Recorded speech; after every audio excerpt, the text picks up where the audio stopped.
madaxweynihii hore ee Puntland Cabdiweli Maxamed Cali Gaas ayaa mar kale ka soo muuqday saaxadda siyaasadeed kadib 8 bil ku dhow oo uusan ka soo muuqan saxaafadda tan iyo guuldaradii uu kala kulmay dib u soo laabashadiisii doorashadii 8 bishii Janaayo dhacday ee sanadkan ee Puntland.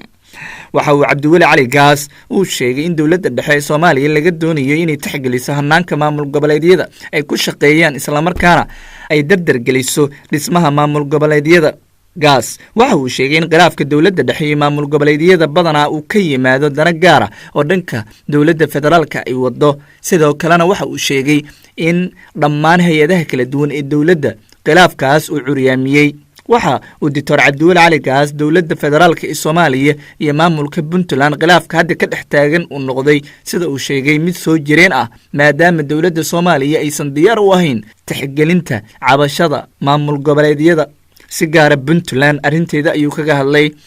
madaxweyne Gaas ayaa lagu xasuustaa intii xilka uu hayay khilaaf baan oo kala dhaxeeyay dawladihii dalka soo maray isla markaana mas'uuliyiinta dawladda Soomaaliya uu diiday inay xitaa tagaan magaalada Garowe inta uu xukunka hayay. madaxweynaha Puntland ee xilligan Saciid Cabdullaahi Dani ayaa muujiyay in dawladda federaalka ay gardarro siyaasadeed ku haysato waana mid aysan aqbali karin buu yiri hadda sida ay wax u socdaan.